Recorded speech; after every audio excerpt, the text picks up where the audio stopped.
Shalom, Bapak Ibu Saudara terkasih, kiranya saya ucapkan selamat datang, selamat beribadah lagi, dan kiranya kita mengucap syukur kalau pada hari ini kita dapat merayakan ibadah Paskah, dan saat ini kita akan memulaikan ibadah kita. Jadi saya undang dengan kasih, kita bangkit berdiri, kita memulaikan ibadah ini. Kita mengangkat puji Yesus.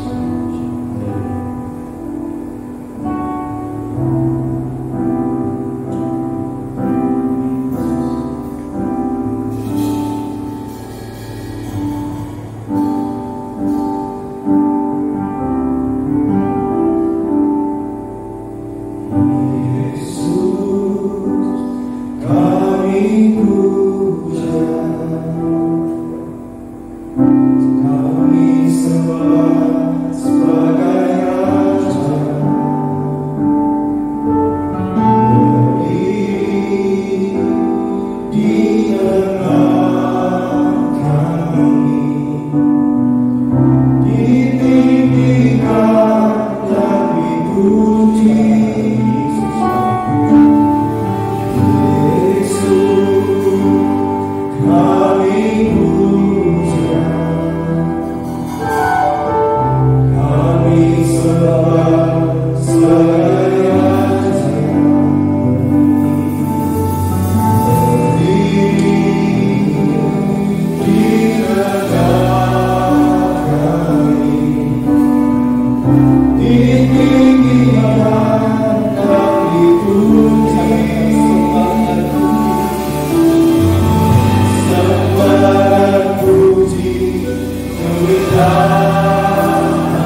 Haleluya.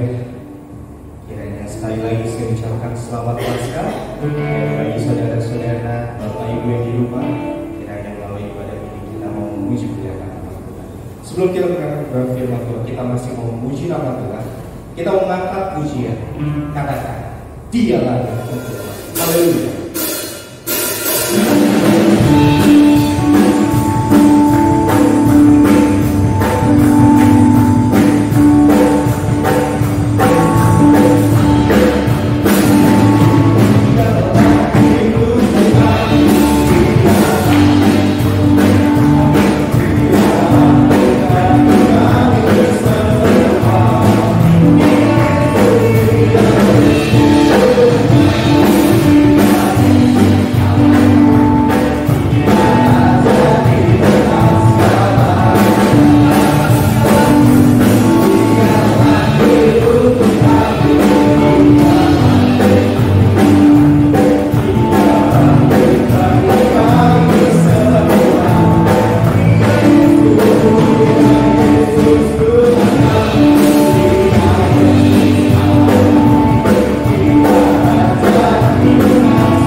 apapun yang sedang kita hadapi, mungkin saat-saat yang sedang sulit, kita tidak tahu berkata, mungkin yang sampai kehilangan pekerjaan di tengah wabah virus ini, tetapi satu yang kita tahu, hanya Tuhanlah yang menjadi tempat perlindungan kita. Haleluya.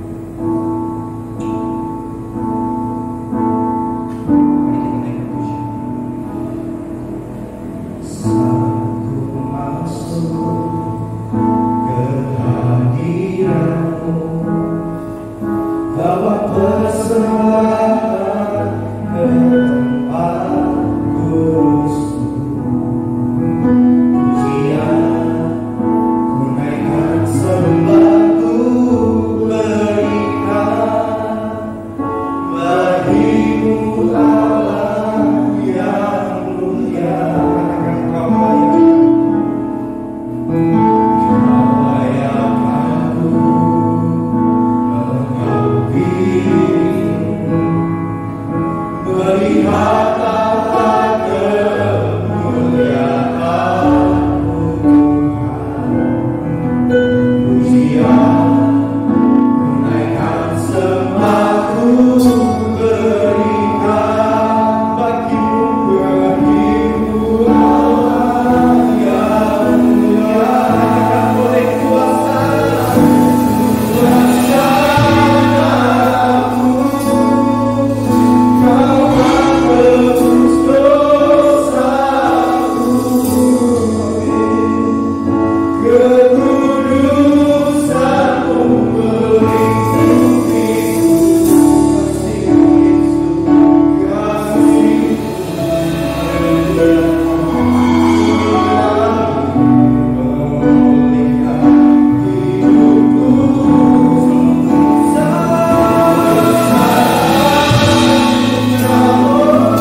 sapa di dalam nama Tuhan Yesus Kristus. Oleh anugerah dan kasih-Mu, pada hari ini kami boleh memperingati kematian Yesus Kristus di kayu salib. Kami boleh merayakan hari Paskah di tengah-tengah situasi kondisi dunia yang semakin tidak menentu. Kami percaya ketika kami boleh beribadah, kami boleh memuliakan Engkau, kami boleh mendengarkan kebenaran sabda-Mu. Ini semua adalah anugerah Tuhan. Oleh sebab itu Tuhan bersabdalah bagi kami, dan kami mau dengar firman-Mu di dalam nama Yesus Kristus, Tuhan dan Juru Selamat kami yang setia. Haleluya. Amin. Puji Tuhan. Saya ucapkan salam sejahtera dari Yesus Kristus mengawali perjumpaan kita pada hari ini. Kita bersyukur atas anugerah Tuhan, karena saat ini kita boleh mengadakan suatu ibadah, kita boleh memuliakan Tuhan dalam ibadah di mana kita merayakan hari Paskah. Perayaan Paskah merupakan bagian kegiatan daripada gereja. Dan saya percaya bahwa umat Kristen sedunia hari ini mengadakan perayaan Paskah. Walaupun mungkin karena situasi mewabah virus corona di mana-mana, maka tidak mengadakan suatu ibadah besar-besaran, tetapi saya percaya bahwa setiap orang Kristen tetap mengetahui dan mengingat bahwa hari ini adalah hari Paskah. Nah, saudara-saudara jemaat Tuhan yang saya kasihi dalam Kristus Yesus, Alkitab baik dalam perjanjian lama maupun perjanjian baru membicarakan tentang Paskah ini. Dan sebenarnya kalau kita melihat secara garis besar, maka Paskah bicara tentang penebusan. Paskah bicara tentang anugerah Allah. Paskah bicara tentang pengampunan atas segala dosa-dosa umat manusia. Dan lewat Paskah kita dapat melihat tentang keselamatan yang dikaruniakan Tuhan bagi setiap orang yang percaya kepada-Nya. Sebelum kita membaca lebih jauh atau kita melihat dalam perjanjian baru, mari kita membuka dalam kitab Keluaran pasalnya yang ke-12. Keluaran pasal 12 adalah merupakan suatu pasal yang menceritakan tentang asal muasal daripada Paskah itu, sejarah daripada Paskah itu. Nah, Bapak Ibu saudara-saudara sekalian,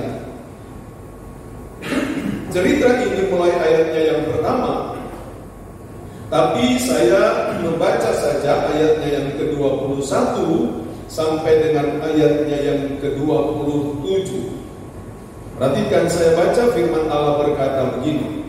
Lalu Musa memanggil semua tua-tua Israel serta berkata kepada mereka, pergilah, ambillah kambing domba untuk kaummu dan sembelihlah anak domba Paskah. Kemudian kamu harus mengambil seikat hisop dan mencelupkannya dalam darah yang ada dalam sebuah pasu, dan darah itu kamu harus sapukan pada ambang atas dan pada kedua tiang pintu. Seorang pun dari kamu tidak boleh keluar pintu rumahnya sampai pagi. Dan Tuhan akan menjalani Mesir untuk menulahinya.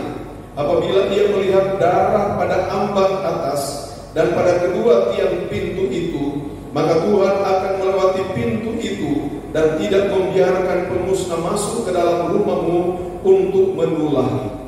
Kamu harus memegang ini sebagai ketetapan sampai selama-lamanya bagi kamu dan bagi anak-anakmu.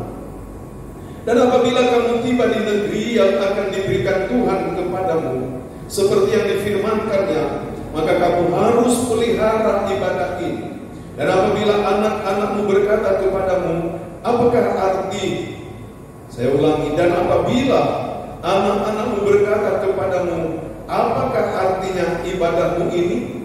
Maka haruslah kamu berkata, itulah korban Paskah bagi Tuhan yang melewati rumah-rumah orang Israel di Mesir ketika ia menulahi orang Mesir.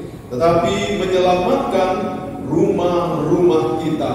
Lalu berlututlah bangsa itu dan sujud menyembah. Haleluya. Bapak Ibu saudara-saudara sekalian, Paskah pada zaman Perjanjian Lama adalah hal yang harus dilakukan oleh orang Israel sebagai suatu bentuk di mana pada saat itu Allah akan membebaskan mereka dari perbudakan tanah Mesir. Kita mengetahui bahwa lama sekali orang Israel diperbudak di tanah Mesir. Kurang lebih 430 tahun Alkitab katakan. Dan di dalam kehidupan di tanah Mesir, mereka adalah merupakan orang-orang yang diperbudak, diperhamba di sana, tidak memiliki kemerdekaan dan kebebasan. Oleh sebab itu, Alkitab katakan ketika Allah mendengar teriakan mereka, ketika Allah mendengar jeritan penderitaan mereka sebagai bangsa yang ditindas, sebagai bangsa yang diperbudak di tanah Mesir, maka Alkitab katakan Allah datang dan hendak membebaskan mereka. Dan inilah caranya saudara-saudara, yaitu dengan diadakannya Paskah. Saudara-saudara, Alkitab mengatakan bahwa Tuhan memerintahkan orang Israel pada tanggal 10, di mana mereka harus mengambil seekor domba jantan berumur 1 tahun yang tidak bercacat celah dan disimpan sampai pada tanggal 14. Dan pada tanggal 14 pada petang hari, perhatikan baik-baik, pada petang hari maka domba itu harus disembelih. Dan ketika domba itu disembelih, Alkitab katakan itu merupakan domba Paskah. Darah, sebagian daripada domba itu, Alkitab katakan mereka harus ambil, mereka harus gosok di atas ambang pintu dan di tiang pintu kiri, di sebelah kanan dan kiri, di tiap-tiap rumah orang Israel. Mengapa saudara-saudara? Darah ini menjadi suatu tanda di mana pada malam hari, di mana Allah katanya akan melewati tanah Mesir, dan darah itu menjadi suatu tanda. Apabila saudara-saudara Allah Tuhan akan menjelajahi tanah Mesir beserta dengan malaikat maut, di mana pada malam itu Tuhan akan menjatuhkan hukuman kepada orang-orang Mesir sebagai suatu harga, sebagai suatu bentuk hukuman karena mereka menahan, mereka tidak mengizinkan orang Israel keluar dari tanah perbudakan. Maka setiap anak-anak sulung orang Mesir akan mengalami kematian, baik anak manusia maupun anak binatang. Nah, oleh sebab itu saudara-saudara, Tuhan berkata, ambillah darah sebagian daripada darah domba Paskah itu, gosoklah di atas ambang pintu dan di tiang-tiang pintu rumah orang-orang Israel, sehingga ketika malam itu mau melewati, maka rumah-rumah yang ada tanda darah itu, malaikat maut tidak akan masuk di dalam rumah itu. Dengan demikian, maka di tiap-tiap rumah yang ada tanda darah itu ada perlindungan, ada keselamatan. Saudara-saudara yang saya kasihi dalam Kristus Yesus, sehingga pada malam itu, saudara-saudara, di rumah-rumah orang Mesir terdengar tangisan, terdengar ratapan, karena di setiap rumah ada yang mati, merupakan bagian daripada hukuman Allah. Tetapi di rumah-rumah orang Israel ada perlindungan. Bapak Ibu saudara-saudara yang saya kasihi dalam Kristus Yesus, ada hal penting yang harus kita lihat di sini. Kita perhatikan bahwa darah itu merupakan suatu tanda. Dan ketika Tuhan menjalani tanah Mesir, bukan berarti Tuhan tidak tahu atau Tuhan tidak bisa membedakan mana rumah orang Israel dan mana rumah orang Mesir. Bukan. Allah kita, Allah yang Maha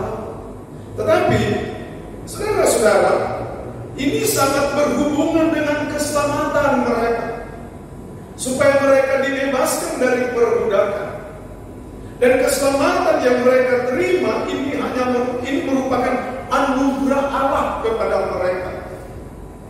Alkitab mengatakan, bukan karena orang Israel ada hal yang sangat istimewa sehingga Tuhan bertindak untuk menyelamatkan mereka, tidak. Tetapi Allah setia pada janjinya. Allah mengingat janjinya kepada Abraham, Ishak dan Yakub. Sehingga malam ini, malam di mana mereka akan menerima anugerah Allah itu, yaitu penyelamatan, dibebaskan dari perbudakan. Mereka akan dibawa keluar dari tanah perbudakan, dan mereka akan menuju pada tanah perjanjian, yaitu tanah Kanaan. Nah, keselamatan yang mereka akan terima itu, mereka harus sikapi dengan taat pada firman Tuhan dan percaya kepada Tuhan. Itu sebabnya saudara-saudara, Tuhan suruh kamu menggosok darah pada atas ambang pintu dan di tiang-tiang pintu. Sekali lagi, bukan berarti Tuhan tidak bisa membedakan rumah orang Israel dan rumah orang Mesir. Tetapi Allah, Tuhan ingin melihat kepercayaan orang Israel dan ketaatan mereka pada firman Tuhan. Lewat ayat ini, saudara-saudara, kita harus mengetahui bahwa kita diselamatkan hanya oleh anugerah Tuhan, hanya oleh kemurahan Tuhan. Tetapi keselamatan yang oleh anugerah dan kemurahan Tuhan itu kita harus sikapi dengan hati yang mempercayai Tuhan, yang taat pada firman Tuhan. Dengan demikian, keselamatan itu akan terus dan benar-benar menjadi bagian kita. Nah, Bapak Ibu, saudara-saudara yang saya kasihi dalam Kristus Yesus, bagian-bagian lain yang harus dilakukan oleh orang Israel, saudara-saudara, di mana mereka mengadakan ibadah perayaan Paskah ini. Dan Alkitab katakan, saudara-saudara, ibadah Paskah ini mereka harus pelihara dari tahun ke tahun, merupakan suatu bagian ketetapan untuk selama-lamanya. Jadi, baik mereka mulai dari tanah Mesir, kemudian mereka sudah keluar dan berjalan menuju ke tanah Kanaan, bahkan sampai mereka sudah tiba di tanah Kanaan, dari tahun ke tahun mereka terus mengadakan perayaan ibadah Paskah ini. Dan ketika ibadah Paskah ini diadakan di rumah-rumah orang Israel, maka biasanya saudara-saudara, kepala rumah tangga yang memimpin ibadah itu. Dan Tuhan berpesan, kalau nanti anak-anakmu bertanya, katanya, seperti di dalam ayatnya yang ke-25, saudara, di sana dikatakan, dan apabila kamu tiba di negeri yang akan diberikan Tuhan kepadamu, seperti yang difirmankannya, maka kamu harus pelihara ibadah itu. Dan apabila anak-anakmu berkata kepadamu, apakah artinya ibadahmu ini? Maka haruslah kamu berkata, itulah korban Paskah bagi Tuhan yang melewati rumah-rumah orang Israel di Mesir ketika ia menulahi orang Mesir, tetapi menyelamatkan rumah-rumah kita. Haleluya. Saudara-saudara, perhatikan di sana. Kalau katanya anak-anak, karena mereka anak-anak ini tidak melihat secara langsung apa yang terjadi di tanah Mesir, sehingga mereka bertanya, apa ibadah itu? Ada kewajiban dari orang tua berkata bahwa itu adalah ibadah Paskah bagi Tuhan, di mana Tuhan melewati tanah Mesir, kemudian menulahi orang-orang Mesir, tapi menyelamatkan rumah-rumah orang Israel. Paskah merupakan suatu garis pemisah antara mati dan hidup. Saudara-saudara yang saya kasihi dalam Kristus Yesus, Sehingga orang Israel dari tahun ke tahun terus menerus mengadakan ibadah Paskah sebagai suatu memperingati mereka telah dibebaskan dari tanah perbudakan. Dan sampai pada zaman Yesus juga merayakan ibadah Paskah ini. Saudara bisa lihat itu di dalam Injil Matius pasalnya yang ke-26. Hari ini saudara melihat di dalam Injil Matius pasalnya yang ke-26, ayatnya yang ke-17 dan ayatnya yang ke-18. Firman Tuhan bilang begini: pada hari pertama dari hari raya roti tidak beragi, datanglah murid-murid Yesus kepadanya dan berkata, di manakah engkau kehendaki kami mempersiapkan perjamuan Paskah bagimu? Nah, saudara, kita lihat di sini, murid-murid Yesus bertanya pada Yesus, di mana tempat engkau kehendaki untuk kami mengadakan perjamuan Paskah bagimu? Ayatnya yang ke-8, jawab Yesus, pergilah ke kota kepada si anu dan katakan kepadanya, pesan guru, waktuku hampir tiba. Di dalam rumahmu lah aku mau merayakan Paskah bersama-sama dengan murid-murid. Jadi Yesus juga merayakan Paskah, saudara-saudara. Tetapi saudara-saudara, ketika Yesus merayakan Paskah, maka sebenarnya saudara-saudara, dia sedang menegaskan dan membawa murid-muridnya untuk memahami tentang Paskah yang sebenarnya pada perjanjian baru. Apa itu, saudara-saudara? Di mana dia sendiri yang akan menjadi korban Paskah. Dan seluruh orang Kristen mempercayai bahwa Yesus Kristus itu adalah domba Paskah yang telah tersembelih lewat kematiannya di kayu salib. Untuk apa? Untuk menebus segala dosa-dosa dan pelanggaran-pelanggaran manusia. Rasul Paulus berkata di dalam suratan Korintus 1 Korintus 5 ayatnya yang ke-7 bagian B, Paulus katakan Yesus Kristus adalah anak domba Paskah. Mari saudara kita melihat ayat tersebut. 1 Korintus pasalnya yang ke-5 ayatnya yang ke-7 bagian B dikatakan, sebab anak domba Paskah kita juga telah disembelih, yaitu Kristus.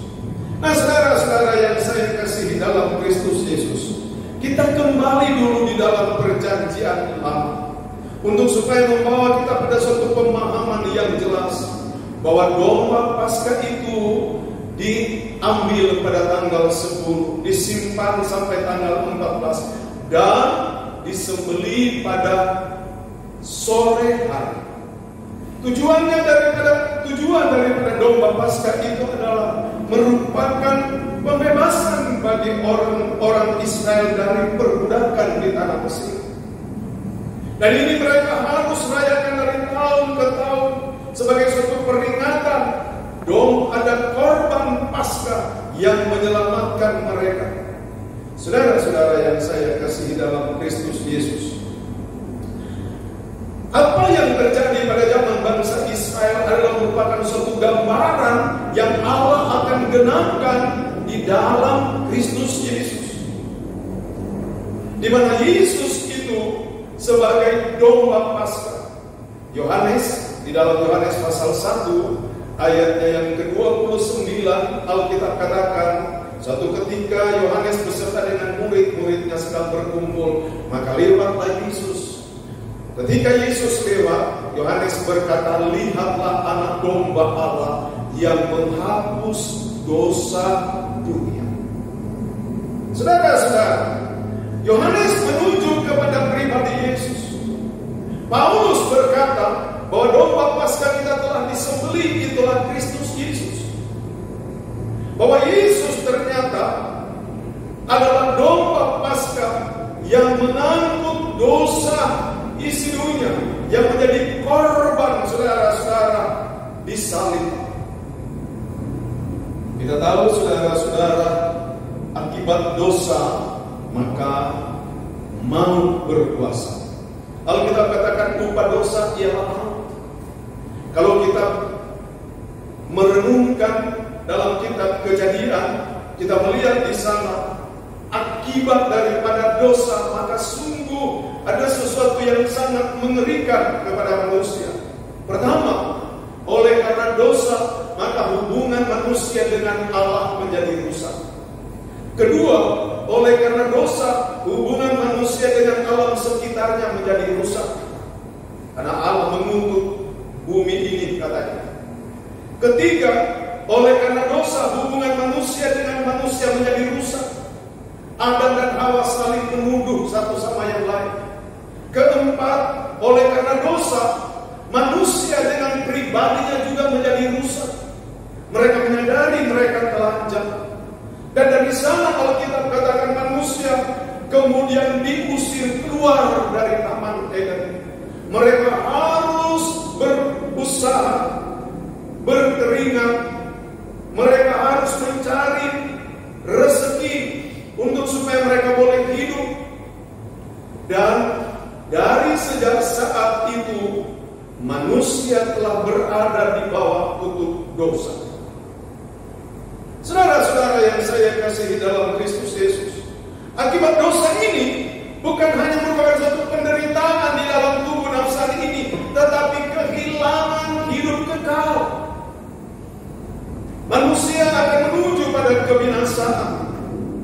Tetapi saudara, kembali dalam kitab Keluaran tadi bahwa darah yang digosok di atas ambang pintu dan di kedua tiang pintu rumah-rumah orang Israel menunjukkan anugerah Allah. Mereka diselamatkan hanya oleh anugerah Allah. Dan itu juga yang Tuhan kerjakan kepada saudara-saudara dan saya. Bahwa Tuhan dengan kasih dan anugerahnya, Dia mau menyelamatkan saudara dan saya. Yohanes pasal 3 ayat 16 di sana firman Allah katakan, karena begitu besar kasih Allah akan dunia ini, sehingga Dia mengaruniakan anaknya yang tunggal. Siapakah anaknya yang tunggal itu? Tidak lain adalah Yesus sendiri. Supaya setiap orang yang percaya kepadanya, katanya, jangan binasa, melainkan beroleh hidup kekal. Haleluya. Anugerah Allah itu kita perlu sikapi dan tanggapi dengan percaya dan ketaatan. Percaya dan taat ini harus berjalan bersama-sama. Nah, saudara-saudara yang saya kasih dalam Kristus Yesus, mari kita melihat di dalam Injil Matius pasalnya yang ke-26. Ketika Yesus mengadakan perayaan Paskah bersama-sama dengan murid-muridnya, perhatikan apa yang merupakan ungkapan Yesus pada perayaan Paskah itu. Matius pasalnya yang ke-26, ayatnya yang ke-26 sampai dengan ayatnya yang ke-28. Saya baca firman Allah berkata begini. Dan ketika mereka sedang makan, Yesus mengambil roti, mengucap berkat, memecah-pecahkannya, lalu memberikannya kepada murid-muridnya dan berkata, haleluya, perhatikan baik-baik. Ambillah, makanlah, inilah tubuh. Saudara, di ibadat perjamuan Paskah itu, di mana mereka makan, sementara mereka makan, Yesus mengambil roti dan Dia pecah-pecahkan dan Dia bagi-bagi kepada murid-muridnya. Dan Dia berkata, ambillah, makanlah, inilah tubuhku. Dia sedang menuju pada pribadinya, saudara-saudara, yang menjadi korban nanti, saudara, sebagai korban Paskah. Di dalam ayat yang ke-27, sesudah itu Ia mengambil cawan, mengucap syukur, lalu memberikannya kepada mereka dan berkata, minumlah kamu semua dari cawan ini, sebab inilah darahku. Haleluya.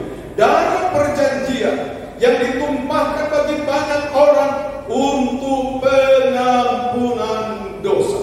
Di sini Yesus memberikan penjelasan, menegaskan bahwa darahnya ini. Mereka minum anggur dan Dia katakan darahku. Dia sedang berbicara bahwa sebentar lagi Dia akan tergantung di kayu salib. Dan akhirnya memang saudara-saudara, kalau saudara membaca di dalam Matius pasalnya yang ke-27 ayat 45 sampai 46, di situ itu menceritakan tentang proses di mana Yesus disalibkan. Saudara, Yesus disalibkan tepat pada hari Paskah. Sama dengan zaman bangsa Israel, mereka menyembelih domba pada hari Paskah. Dan Yesus menghembuskan nafasnya yang terakhir di kayu salib, di mana dia menyerahkan nyawanya kepada Bapa pada pukul 3 sore. Sama dengan pada zaman perjanjian lama, di mana domba Paskah itu disembelih pada sore hari katanya. Kita lihat betapa firman Allah bekerja sebegitu tepat dan jelas, saudara-saudara. Sekarang, saudara-saudara, dalam perjanjian baru kita melihat ternyata yang menjadi korban Paskah itu adalah pribadi Yesus sendiri. Untuk apa, saudara-saudara? Sekali lagi, di dalam Injil Matius 26 ayat 28 dia katakan, sebab inilah darahku, darah perjanjian yang ditumpahkan bagi banyak orang untuk pengampunan dosa. Haleluya. Saudara-saudara yang saya kasihi dalam Kristus Yesus. Jadi kita lihat saudara-saudara bahwa Yesus datang.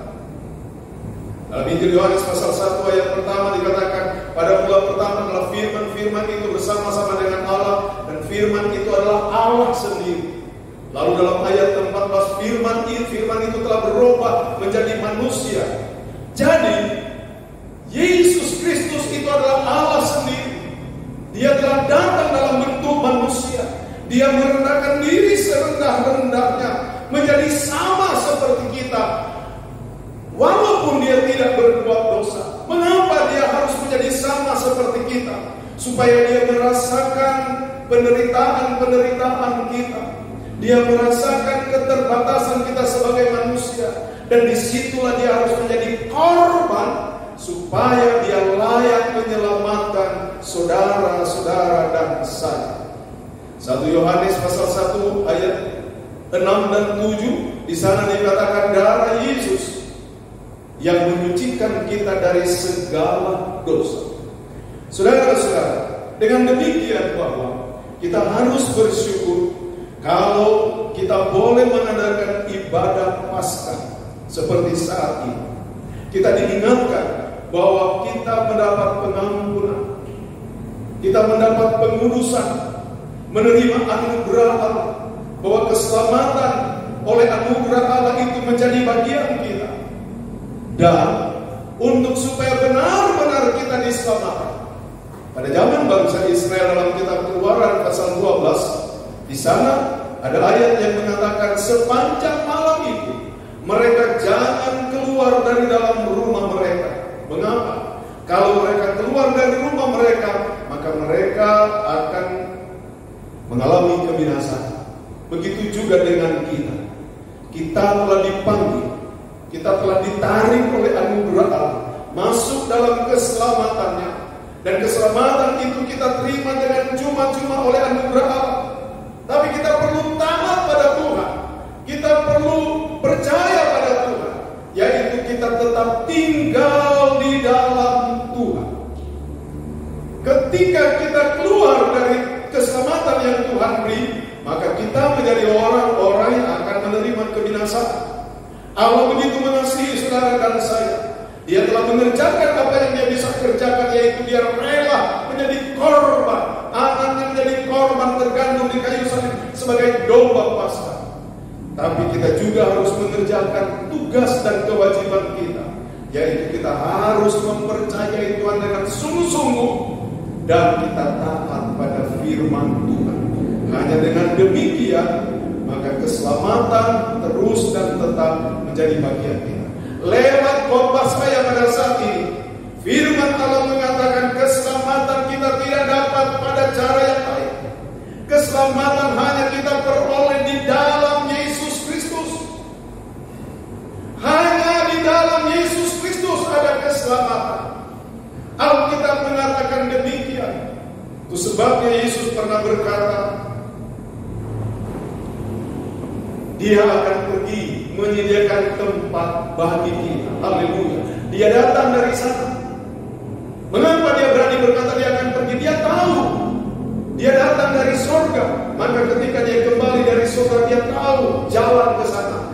Sebabnya dia berani berkata, akulah jalan, kebenaran, dan hidup. Sekali lagi saudara, kita peroleh keselamatan itu hanya ketika kita percaya kepada Yesus Kristus. Dan dia telah kerjakan itu lewat kematiannya di kayu salib untuk menebus segala dosa-dosa dan pelanggaran kita, sehingga kita menjadi manusia yang baru.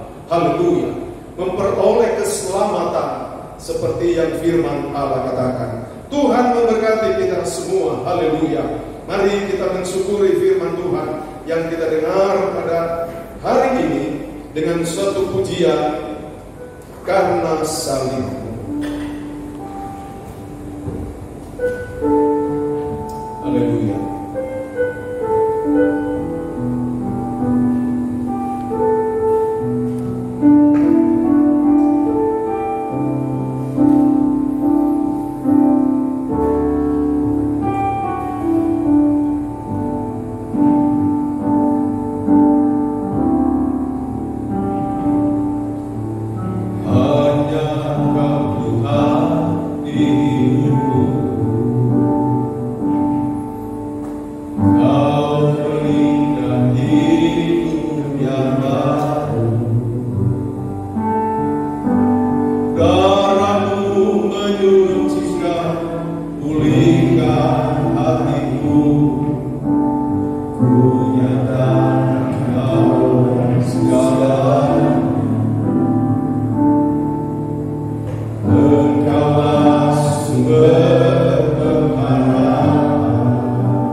Jiwaku berserah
buat segala kebaikan dan kasih-Mu, buat anugerah yang Tuhan telah kerjakan bagi kami, bahwa Engkau rela menjadi domba Paskah bagi kami. Engkau yang adalah Allah yang Maha Kuasa, Engkau yang adalah Firman, dan Engkau telah berubah menjadi manusia dan rela menyelamatkan kami.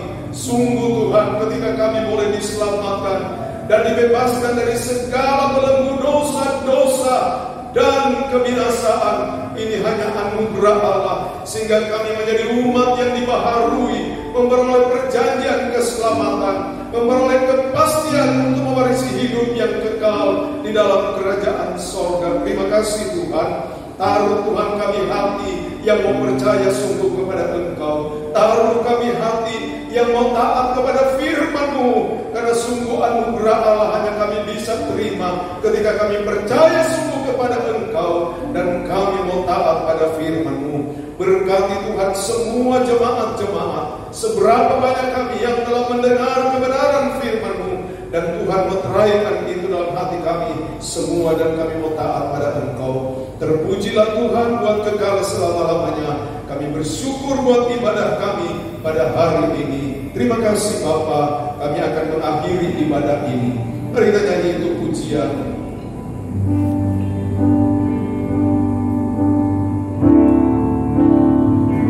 Kiranya Engkau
diberkatilah hidupmu, diberkatilah pekerjaanmu, diberkatilah rumah tanggamu, diberkatilah jalan hidupmu, hari ini, besok kekal, sampai selama-lamanya. Oleh sebab itu, dengan penuh ucapan syukur di dalam nama Tuhan Yesus Kristus, kami sudah berdoa dan kami tamatkan ibadah ini. Haleluya, haleluya, amin.